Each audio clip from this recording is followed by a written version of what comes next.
Now let's turn our attention to Anthony Slater of the Oklahoman. He covers the Thunder and he joins us by phone. Anthony, the litmus test, I would believe right now, regardless of a great season, is the playoffs and how both team and Billy Donovan are going to execute. What do you expect to be his imprint on this? Why is it going to be different for the Thunder? Well, I mean, look, I think this season, though at times late in games, the offense stagnates, and that's what a lot of people see. I think if you look at the efficiency numbers, the amount of corner threes they produce, just even if you watch game to game, like the ball is moving better than it ever has with this team. They have to do it late in games, which they haven't been able to, especially 3 minutes going tight games, which is what the playoffs are about. And then, as you mentioned, litmus test with Billy Donovan. He's never been in a series before. He's been in college where he's played basically game 7 after game 7 after game 7. He's won titles that way, 2 of them.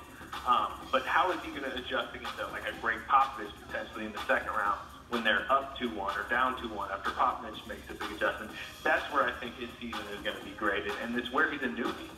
Well, the good news for him is he has 2 of the best players in the game to turn to, and of course one of them is Russell Westbrook. We talked about his stretch of triple-doubles. And I noticed, Anthony, that a lot of times in that stretch, he's been getting the assist portions out of the way early. And I wanted to ask you how he's developed in that regard and how important his job is going to be in terms of taking care of the ball, decision-making against a crafty veteran Dallas team. Yeah, the double-digit points will always be there, as you know. As you mentioned, the assists at a career high. He ends the season at 10.4. I think that's a product of him passing more. I think it's a product of Donovan's offense is a little bit smoother, and he's got more weapons around him than he's ever had as far as Enes Can or Steven Adams. Ibaka can still hit the jumper. Durant's back this season. Where I think his triple-doubles impact the most are his rebounds. I mean, we're talking about a point guard averaging nearly 8 rebounds a game. And this is the Thunder are the best rebounding team, not just this season, but in the last few decades, as far as their rebound differential. And that's just because they may have the best rebounding point guard ever, at least this season. But you also mentioned the turnovers, especially against this Dallas team. Turnovers have been a big problem this season. Sometimes it gets a little out of control. Can J.J. Barea get in his head a little bit? Westbrook was ejected earlier this season after he got 2 technicals, kind of scuffling with Barea. So he's got to keep his head. He's got to keep his turnovers down. And if he does, I mean, physically, he can just overwhelm this Dallas team. Yeah, I call Barea the little pest. And I mean that in the most positive of ways. If you're the Thunder, what concerns you the most about the Mavericks? Just that kind of veteran steadiness. They're going to be well coached.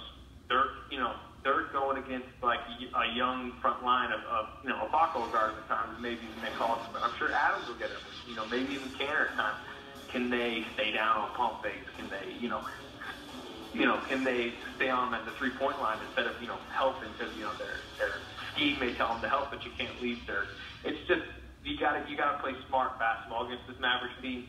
And if you can match them width-wise, coaching-wise, which will be tough, the Thunder clearly have a physical advantage. Anthony, before we let you go, is this playoff performance going to be tied to Kevin Durant's future with Oklahoma City?